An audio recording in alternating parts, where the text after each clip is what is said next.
Welcome to RS law classes. आज हम बात करते हैं द लिमिटेशन एक्ट 1963 के संबंध में। परिसीमा अधिनियम। जुडिशियल सर्विस एग्जामिनेशन में सबसे महत्वपूर्ण ये एक्ट है परिसीमा अधिनियम। परिसीमा अधिनियम जैसा कि नाम से स्पष्ट है, परिसीमा यानी सीमा को बताता है, तो ये सिविल मामलों के संबंध में लागू होता है। इसको सिविल विधि के साथ में पढ़ा जाता है। क्रिमिनल विधि के लिए सीआरपीसी में परिसीमा के लिए अलग से प्रावधान दिए गए हैं। तो यहाँ पर सबसे पहली बात हमने देखी कि ये सिविल मामलों में लागू होता है। दूसरी बात है कि ये किन मामलों के संबंध में लागू होता है, तो ये वाद, अपील और आवेदन के संबंध में लागू होता है। इसके लिए हम अनुसूची में देखेंगे वादों के लिए, अपील के लिए और आवेदन के लिए जो लिमिटेशन है, समय सीमा है, वो बताई गई है। तीसरा प्रश्न इसके संबंध में आता है कि ये प्रक्रिया विधि है या मौलिक विधि है। तो आपको सबसे पहले ये जान लेना चाहिए कि परिसीमा अधिनियम किसी भी अधिकार को सृजित या बाधित नहीं करता है। जब वो किसी अधिकार को सृजित या बाधित नहीं करता है तो इसे मौलिक विधि नहीं कहा जा सकता है। ये एक प्रक्रियात्मक विधि है। ये कहा गया मंजूरी बीबी बनाम अकील अहमद में न्यायमूर्ति मुखर्जी द्वारा इसे प्रक्रियात्मक विधि कहा गया है। चौथी बात है ये किस प्रकार की विधि है। ये लेक्स फोरी विधि है। लेक्स फोरी का अर्थ होता है लेक्स ऑफ द फोरम, यानी जिस स्थान के लिए वो विधि बनाई गई है उस स्थान के संबंध में ये बात लागू होती है। एग्जाम्पल के तौर पर यदि कोई संविदा भारतीय नागरिक द्वारा विदेश में जाकर की जाती है और ऐसा मामला भारत में चलता है, तो भारत में जब ऐसा मामला चलेगा तो यहाँ की परिसीमा ही यहाँ पर लागू होती है।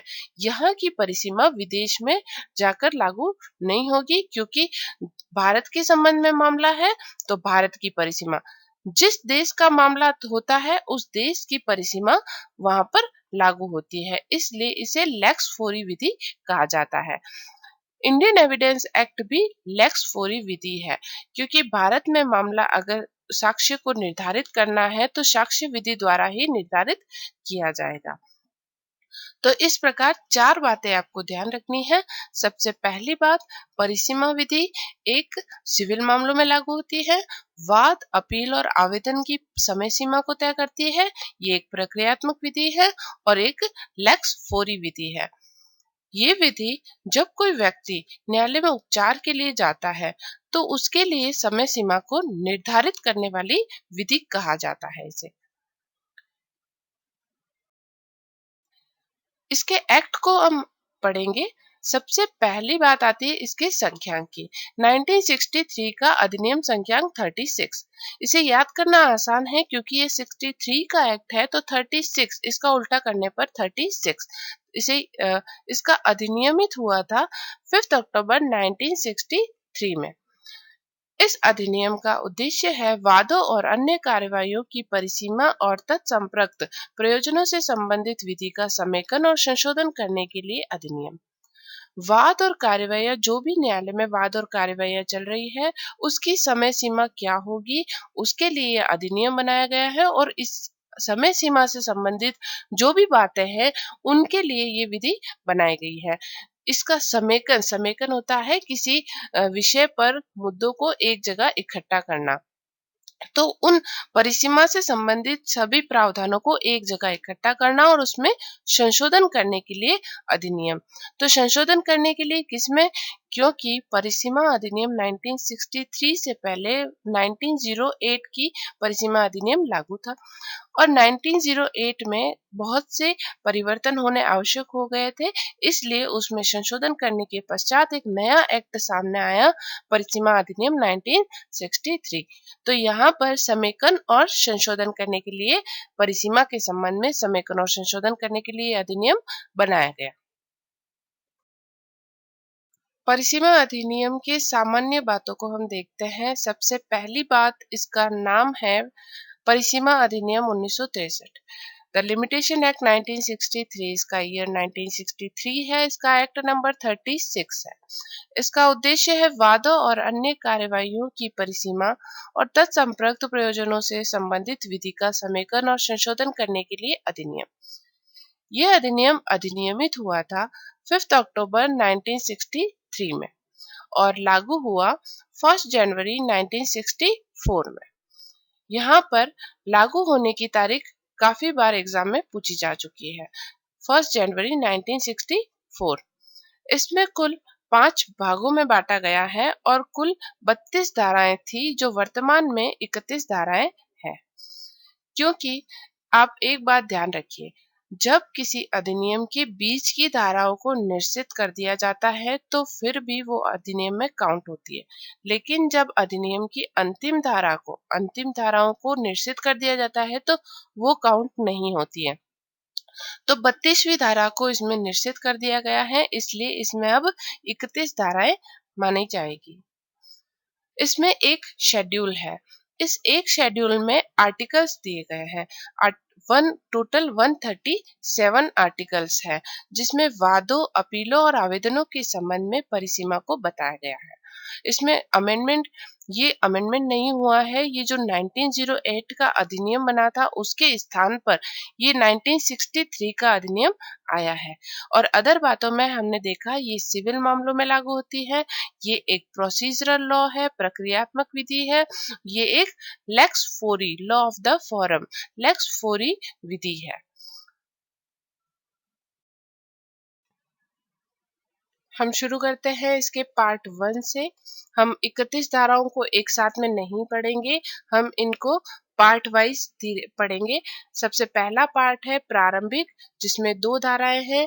पहली संक्षिप्त नाम, विस्तार और प्रारंभ, और दूसरी धारा परिभाषाओं के संबंध में बताती है, जो सामान्यतः सभी अधिनियमों में समान होती है। तो आपको ये 2 धाराएं नंबरिंग से याद करना आसान रहेगा। अब हम इसकी डिटेल देखते हैं।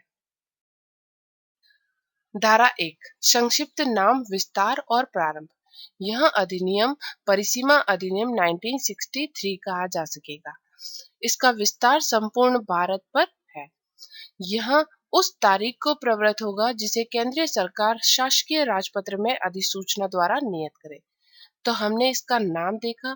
इसका विस्तार पहले जम्मू कश्मीर पर नहीं था, अब जम्मू कश्मीर पर भी इसका विस्तार है। और तीसरा है ये प्रवृत्त होने की तारीख 1 जनवरी 1964 को प्रवृत्त हुआ था, जो केंद्र सरकार ने अधिसूचना में नोटिफिकेशन में दिया गया था, तब ये लागू हुआ था।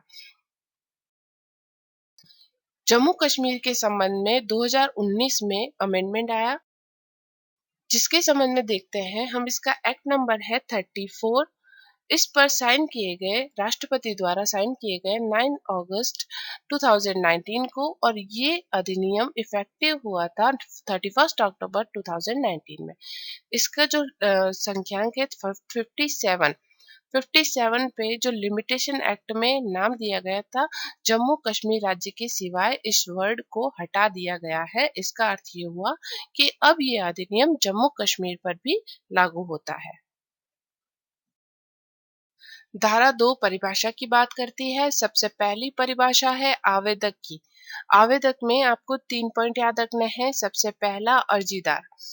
अर्जीदार आवेदक माना जाता है। दूसरा वह व्यक्ति जिससे या जिसके माध्यम से आवेदक आवेदन करने का अपना अधिकार व्युत्पन्न करता है। यदि कोई अन्य व्यक्ति किसी व्यक्ति के लिए कोई आवेदन करता है तो वो व्यक्ति भी आवेदक माना जाता है। यानी किसी और व्यक्ति को आवेदन करने का अधिकार उत्पन्न हुआ है, किसी और व्यक्ति से, किसी और व्यक्ति के माध्यम से उस व्यक्ति को आवेदन करने का अधिकार जब उत्पन्न होता है तो वो व्यक्ति भी आवेदक माना जाता है। जरूरी नहीं है कि अर्जीदार या आवेदन करने वाला स्वयं आए। अर्जीदार जब स्वयं नहीं आता है तो कहीं जगहों पर अभिकर्ता को भेज दिया जाता है, कहीं उनके विधिक प्रतिनिधि आ जाते हैं। तो इस प्रकार आवेदक कौन-कौन हो सकते हैं? पहला अर्जीदार हो सकता है या जिससे या जिसके माध्यम से उसे अधिकार व्युत्पन्न हुआ है, ऐसा व्यक्ति भी हो सकता है और वह व्यक्ति जिसकी संपदा का प्रतिनिधित्व आवेदक द्वारा निष्पादक, प्रशासक या अन्य प्रतिनिधि के तौर पर किया जाता है। तो कोई भी व्यक्ति किसी व्यक्ति की संपदा का प्रशासन करता है, उसमें निष्पादन करता है या उसका प्रतिनिधि है, विधिक प्रतिनिधि है, तो वो भी आवेदक हो सकता है। तो यहाँ पर 3 बातें हैं, इन तीनों बातों को आप यहाँ पढ़ लेंगे तो आगे जब प्रतिवादी की परिभाषा पढ़ेंगे या वादी की परिभाषा पढ़ेंगे, तो वहाँ पर भी ये सेम पॉइंट आएँगे, तो आपको याद करने में आसानी रहेगी। वापस से देखिए, पहला पॉइंट है अर्जीदार के संबंध में, दूसरा है अधिकार व्युत्पन्न के संबंध में और तीसरा पॉइंट है निष्पादक, प्रशासक और अन्य प्रतिनिधि के तौर पर अगर वो कोई आवेदन किया जाता है तो उसके संबंध में। दूसरी परिभाषा है आवेदन की। आवेदक हमने पढ़ा, अब हम आवेदन पढ़ेंगे। आवेदन में अर्जी भी आती है, तो आवेदक में अर्जीदार आता है। तो यहाँ पर दूसरी परिभाषा आवेदन, तीसरी परिभाषा है विनिमय पत्र। विनिमय पत्र को वैसे हम विस्तृत में नेगोशिएबल इंस्ट्रूमेंट एक्ट में पढ़ते हैं, लेकिन यहाँ पर विनिमय पत्र का अर्थ होता है इसमें हुंडी और चेक भी आते हैं। तो जो हुंडी पहले रूप में प्रयोग में की जाती थी, जो चेक की तरह ही होती थी, तो हुंडी और चेक भी विनिमय पत्र में आते हैं। तो ऑब्जेक्टिव प्रश्न अगर आएगा तो ये आएगा कि विनिमय पत्र में शामिल है हुंडी, चेक, उपरोक्त दोनों या दोनों में से कोई नहीं। तो यहाँ पर उपरोक्त दोनों विनिमय पत्र में शामिल है। अगली परिभाषा है बंध पत्र की। बंध पत्र के अंतर्गत ऐसी कोई लिखित आती है जिसके द्वारा कोई व्यक्ति किसी अन्य को धन देने के लिए अपने को इस शर्त पर बाध्यता के अधीन कर लेता है कि यदि कोई विनिर्दिष्ट कार्य किया जाए या न किया जाए, जैसी भी स्थिति हो तो बाध्यता शून्य हो जाएगी। यदि मुख्य परीक्षा में बंद पत्र की परिभाषा पूछी जाए तो आपको ये परिभाषा पूरी लिखनी है। यहाँ पर याद करने के तरीके से सबसे पहले आप ध्यान दीजिए, ये एक लिखित है। ये एक लिखित है, इंस्ट्रूमेंट है जिसके द्वारा कोई व्यक्ति, एक व्यक्ति ये कहता है किसी अन्य व्यक्ति को, मैं आपको धन दूंगा यदि कोई शर्त लगाई जाती है। तो उस शर्त पे कोई कार्य करने के लिए हो सकती है शर्त, या किसी कार्य को नहीं करने के लिए हो सकती है, और उसका ऑपोजिट कार्य जब किया जाता है तो वो व्यक्ति धन देने के लिए बाध्य होता है। और अगर वैसा कार्य इस शर्त के अकॉर्डिंग कर दिया जाता है तो वो जो बाध्यता है, जो बंद पत्र में बाध्यता भरी गई है, वो शून्य हो जाएगी। तो यहाँ पर इसे वापस देखिए, बंद पत्र के अंतर्गत ऐसी कोई लिखत आती है जिसके द्वारा कोई व्यक्ति किसी अन्य व्यक्ति को धन देने के लिए अपने आप को इस शर्त पर बाध्यता के अधीन कर लेता है कि यदि कोई कार्य किया जाए या न किया जाए, जैसी भी स्थिति हो, तो वह बाध्यता शून्य हो जाएगी। इसे बंद पत्र की परिभाषा में बताया गया है। धारा 1 संक्षिप्त नाम, विस्तार और प्रारंभ। यह अधिनियम परिसीमा अधिनियम 1963 कहा जा सकेगा। इसका विस्तार संपूर्ण भारत पर है। यह उस तारीख को प्रवृत्त होगा जिसे केंद्रीय सरकार शासकीय राजपत्र में अधिसूचना द्वारा नियत करे। तो हमने इसका नाम देखा, इसका विस्तार पहले जम्मू कश्मीर पर नहीं था, अब जम्मू कश्मीर पर भी इसका विस्तार है।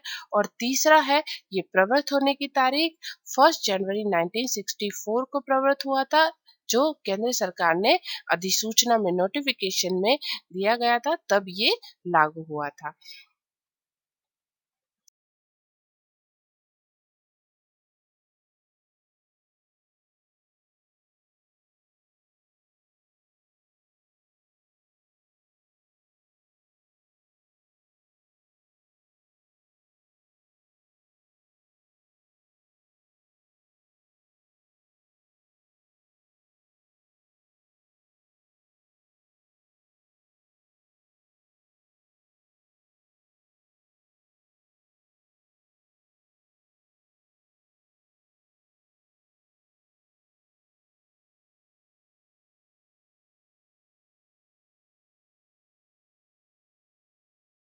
अगली परिभाषा है सुखाचार की। सुखाचार के अंतर्गत संविदा से उद्भूत न होने वाला ऐसा अधिकार है जिसके द्वारा कोई व्यक्ति किसी अन्य की मृदा के किसी भाग को या किसी अन्य की भूमि में उगी हुई या उससे संलग्न या उस पर अस्तित्ववान किसी चीज को हटाने और अपने लाभ के लिए विनियोजित करने का हकदार होता है।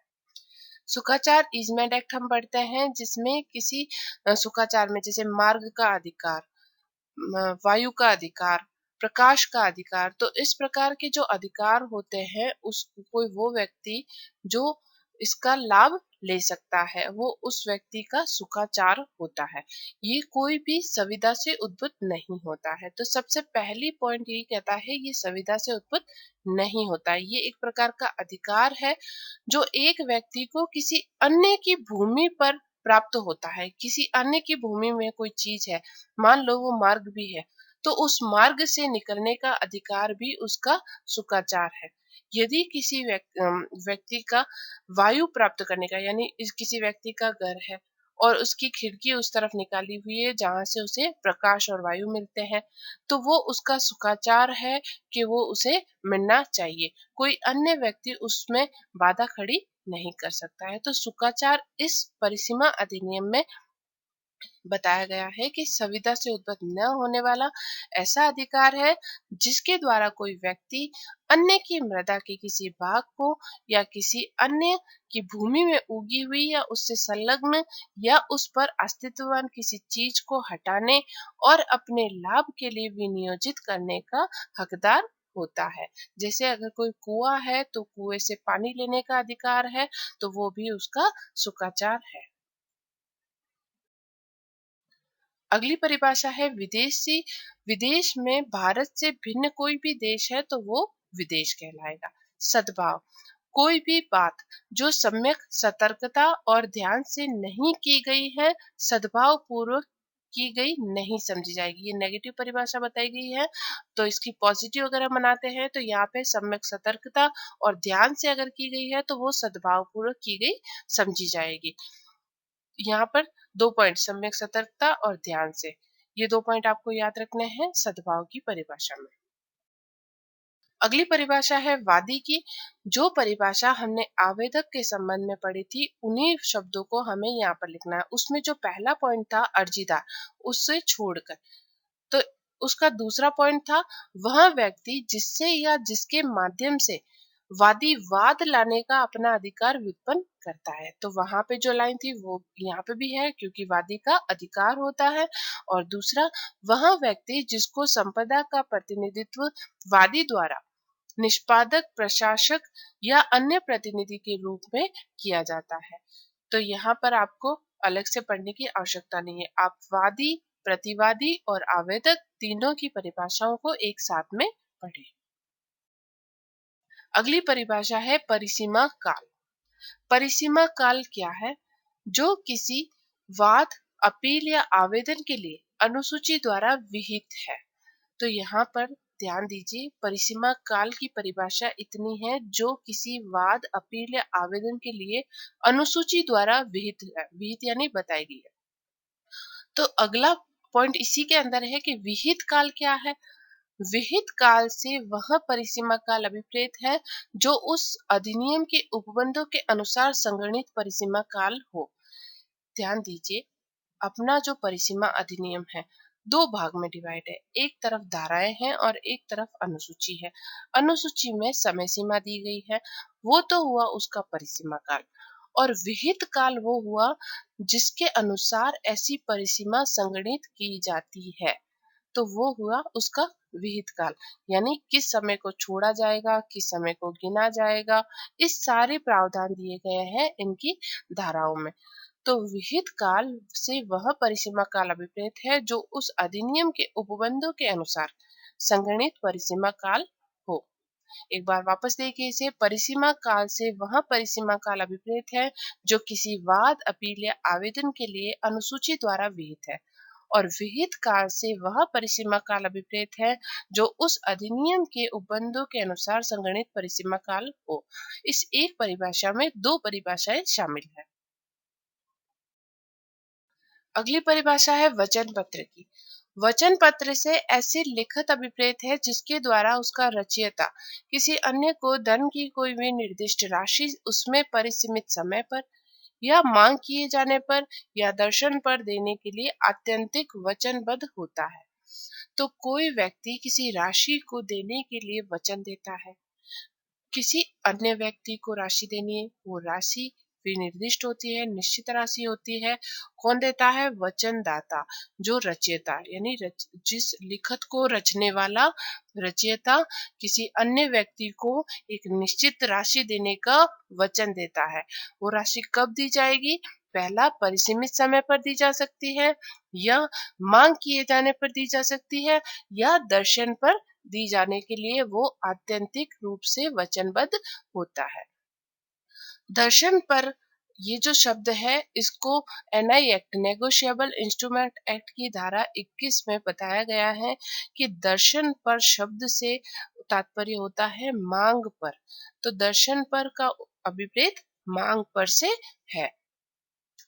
उसको हम डिटेल में एनआई एक्ट में पढ़ेंगे। यहाँ पर आपको इतना ध्यान देना है कि वचन पत्र क्या होता है। वचन पत्र एक विनिमय पत्र की तरह ही एक लिखित होती है। यहाँ विनिमय पत्र की परिभाषा में चेक और हुंडी आते हैं, लेकिन यहाँ वचन पत्र की परिभाषा पूरी दी गई है। वचन पत्र को भी हम एनआई एक्ट में पढ़ते हैं, लेकिन इसमें अलग से दिया गया है। इसके द्वारा रचयिता किसी अन्य व्यक्ति को धन की कोई भी निर्दिष्ट राशि उसमें परिसीमित समय पर या मांग किए जाने पर या दर्शन पर देने के लिए आत्यंतिक वचनबद्ध होता है। ये एब्सोल्यूट ये वचनबद्ध होता है। अगली परिभाषा है वाद की। वाद में अपील या आवेदन नहीं आता है। यहाँ पर अपील, आवेदन और वाद ये तीनों की परिसीमा अपने अनुसूची में बताई गई है। तो वाद अलग होते हैं, अपील और आवेदन अलग होते हैं, इसलिए वाद की परिभाषा में अपील और आवेदन इसमें शामिल नहीं है। अपकृत्य, लॉ ऑफ टॉर्ट्स जो हमने पढ़ा था उसी के अनुसार है। अपकृत्य एक सिविल दोष है जो केवल संविदा भंग या न्यास भंग न हो। अपकृत्य में सिविल दोष माना गया है, और ये संविदा भंग और न्यास भंग, केवल संविदा भंग और केवल न्यास भंग न हो, इसके अतिरिक्त भी हो सकता है। कोई भी जो सिविल दोष है वो अपकृत्य में आ सकता है। लास्ट परिभाषा है न्यासी की। न्यासी के अंतर्गत बेनामीदार, बंधक की तुष्टि हो जाने के पश्चात कब्जे में बना रहने वाला बंधकदार या हक के बिना सदोष कब्जा रखने वाला व्यक्ति नहीं आता है। तीन बातें इसमें बताई गई है। न्यासी कौन व्यक्ति होता है ये नहीं बताया गया, जबकि न्यासी कौन नहीं होता है वो बताया गया है। तो एक तो जो बेनामीदार है, जो बेनामी संपत्ति धारण करता है, वो इसमें नहीं आता है। दूसरा, बंधक, किसी व्यक्ति के पास कोई संपत्ति बंधक रखी गई है और उसको उसकी तुष्टि हो गई है, यानी उसने अपनी बंधक संपत्ति को छुड़ा लिया है, फिर भी बंधकदार उस पर कब्जा बनाए रखता है, तो वो व्यक्ति भी उसका न्यासी नहीं माना जाएगा। और कोई व्यक्ति जो किसी अन्य की संपत्ति पर सदोष कब्जा रखता है, उसका कोई हक नहीं होते हुए भी वो उस पर कब्जा रखता है, तो वो व्यक्ति भी इसमें नहीं आता है। तो इसमें नेगेटिव परिभाषा है। तीन बातों को याद रखना है, बेनामीदार, बंधकदार और हक के बिना कब्जा रखने वाला व्यक्ति इसमें नहीं आते। इस प्रकार हमने सारी परिभाषाओं को देखा। सबसे पहली परिभाषा है आवेदक, दूसरा आवेदन, तीसरी विनिमय पत्र, चौथी बंध पत्र, फिर प्रतिवादी, उसके बाद सुखाचार, फिर विदेश। विदेश के बाद में हमने सद्भाव की परिभाषा देखी। सद्भाव के बाद में वादी और परिसीमा काल। परिसीमा काल के इम्पोर्टेंट है, आपको जे पर परिसीमा काल याद रखना है। और के में वचन पत्र की परिभाषा, एल वाद, एम अपकृत्य और एन न्यासी। ये परिभाषाएं हमने देखी। इनको पॉइंट वाइज एबीसीडी वाइज आपको याद करना है। शुरू शुरू में ये देखिए, आप आवेदन, आवेदक और आवेदन इन दोनों को साथ में पढ़ना है। और आवेदक जब आप पढ़ें तो इसके साथ ही प्रतिवादी, प्रतिवादी की परिभाषा और वादी की परिभाषा, ये तीनों साथ में पढ़े। इन तीनों को याद करने का तरीका है ए ई आई। आप जो स्वर पढ़ते हैं, इंग्लिश में स्वर पढ़ते हैं, तो इसमें ए, ई, आई, ओ, यू होते हैं। तो ए, ई, आई ये तीनों ही परिभाषा आवेदक, प्रतिवादी और वादी के संबंध में बताई गई है। और वादी के जस्ट बाद में परिसीमा काल की परिभाषा है, तो जे पर परिसीमा काल की परिभाषा है। यहाँ पर आप अपने अकॉर्डिंग जो भी कोडिंग बनाना चाहते हैं, उस कोड बनाते हुए अपनी परिभाषाओं को याद करें और धारा 1 और धारा 2 जो हमने आज परिसीमा अधिनियम की पहली धारा संक्षिप्त नाम, विस्तार और प्रारंभ देखा। दूसरा परिभाषाएं जिसमें एन तक की परिभाषाएं हमने पढ़ी है। आगे का हम अगले वीडियो में पढ़ते हैं। धन्यवाद।